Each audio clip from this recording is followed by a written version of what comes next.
A Man Called Ove by Frederick Bachman, Chapter 9. A Man Called Ove Bleeds a Radiator. They say the brain functions quicker while it's falling, as if the sudden explosion of kinetic energy forces the mental faculties to accelerate and the perception of the exterior world goes into slow motion. So Ove had time to think of many different things, mainly radiators. Because there are right and wrong ways of doing things, as we all know. And even though it was many years ago and Ove could no longer remember exactly what solution he'd considered to be the right one in the argument about which central heating system should be adopted by the Residents' Association, he did remember very clearly that Rune's approach to it had been wrong. But it wasn't just the central heating system. Rune and Ove had known one another for almost 40 years, and they had been at loggerheads for at least 37 of them. Ove could not, in all honesty, remember how it started. It wasn't the sort of dispute where you did remember. It was more an argument with a little disagreements that ended up so entangled that every new word was treacherously booby-trapped, and in the end it wasn't possible to open one's mouth at all without setting off at least 4 unexploded mines from earlier conflicts. It was the sort of argument that had just run and run and run, until one day it just ran out. It wasn't really about cars, properly speaking, but Ove drove a Saab, after all, and Rune drove a Volvo. Anyone could have seen it wouldn't work out in the long run. In the beginning, though, they had been friends, or at least friends to the extent that men like Ove and Rune were capable of being friends, mostly for the sake of their wives, obviously. All 4 of them had moved into the area at the same time, and Sonia and Anita became instant best friends, as only women married to men like Ove and Rune can be. Ove recalled that he had not disliked Rune in those early years, as far as he could remember. They were the ones who set up the Residents' Association, Ove as chairman and Rune as assistant chairman. They'd stuck together when the council wanted to cut down the forest behind Ove's and Rune's houses in order to build even more houses. Of course, the council claimed that those construction plans had been there for years before Rune and Ove moved into their houses. But one did get far with Rune and Ove using that sort of argumentation. But one did not get far with Rune and Ove using that sort of argumentation. It's war, you bastards, Rune had roared at them down the telephone line. And it truly was, endless appeals and writs and petitions and letters to newspapers. A year and a half later, the council gave up and started building somewhere else instead. That evening, Rune and Ove had drunk a glass of whiskey each on Rune's patio. They didn't seem overly happy about winning, their wives pointed out. Both men were rather disappointed that the council had given up so quickly. These 18 months had been some of the most enjoyable of their lives. Is no one prepared to fight for their principles anymore? Rune had wondered. Not a damn one, Ove had answered. Then they said a toast to unworthy enemies. That was long before the coup d'etat in the Residents' Association, of course, and before Rune bought a BMW.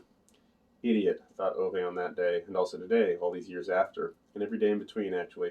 How the heck are you supposed to have a reasonable conversation with someone who buys a BMW?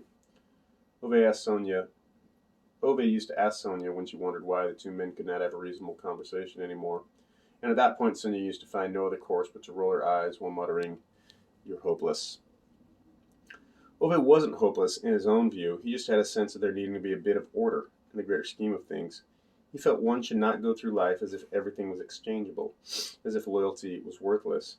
Nowadays, people change their stuff so often that any expertise in how to make things last was becoming superfluous. Quality. No one cared about that anymore. Not Rune or the other neighbors, and not those managers in the place where Ove worked. Now everything had to be computerized, as if one couldn't build a house until some consultant in a too small shirt figured out how to open a laptop. As if that was how they'd built the Colosseum and the pyramids of Giza. Christ, they'd managed to build the Eiffel Tower in 1889. But nowadays one couldn't come up with bloody drawings for a 1-story house without taking a break for someone to run off and recharge their cell phone. This was a world where one became outdated before one's time was up. An entire country standing up and applauding the fact that no one was capable of doing anything properly anymore. The unreserved celebration of mediocrity. No one could change tires, install a dimmer switch, lay some tiles, plaster a wall, file their own taxes. These were all forms of knowledge that had lost their relevance, and the sorts of things Ove had once spoken of with Rune. And then Rune went and bought a BMW. Was a person hopeless because he believed there should be some limits? Ove didn't think so. And yes, he didn't exactly remember how the argument with Rune had started, but it had continued. It had been about radiators and central heating systems and parking lots and trees that had to be felled and snow clearance and lawnmowers and rat poison in Rune's pond. For more than 35 years they had paced about on their identical patios behind their identical houses while throwing meaningful glares over the fence. And then one day, about a year ago, it all came to an end. Rune became ill, never came out of the house anymore. Ove didn't even know if he still had the BMW, and there was a part of him that missed that bloody old sod.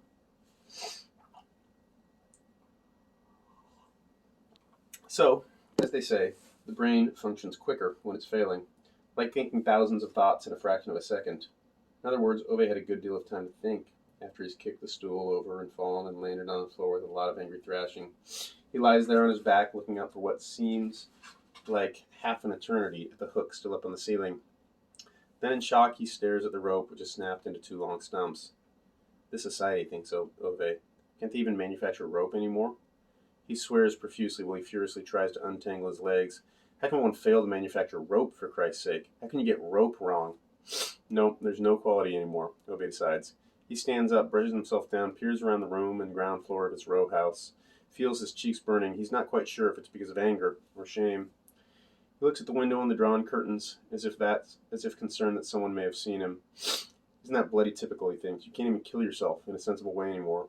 He picks up the snapped rope and throws it in the kitchen wastebasket, folds up the plastic sheeting and puts it in the IKEA bags, puts back the hammer action drill and the drill bits in their cases, then goes out and puts everything back in the shed. He stands out there for a few minutes and thinks about how Sonia always used to nag at him to tidy the place up. He always refused, knowing that any new space would immediately be an excuse to go out and buy more useless stuff with which to fill it. Now it's too late for tidying, he confirms. Now there's no longer anyone who wants to go out and buy useless stuff. Now the tidying would just result in a lot of empty gaps. Nobody hates empty gaps. He goes to the workbench, picks up an adjustable wrench and a little plastic watering can. He walks out, locks the shed, and tugs at the door handle 3 times, then goes down the little pathway between the houses, turns off by the last mailbox, and rings the doorbell. Anita opens the door. Ove looks at her without a word, sees Rune sitting there in his wheelchair, vacantly staring out of the window. It seems that's all he's done these last few years. Where have you got the radiators, then? Mutters Ove. Anita smiles, a surprised little smile, and nods with equally mixed eagerness and confusion. Oh, Ove, that's dreadfully kind of you. If it's not too much trouble. Ove steps into the hall without letting her finish what she's saying or removing his shoes. Yeah, this crappy day is already ruined anyway.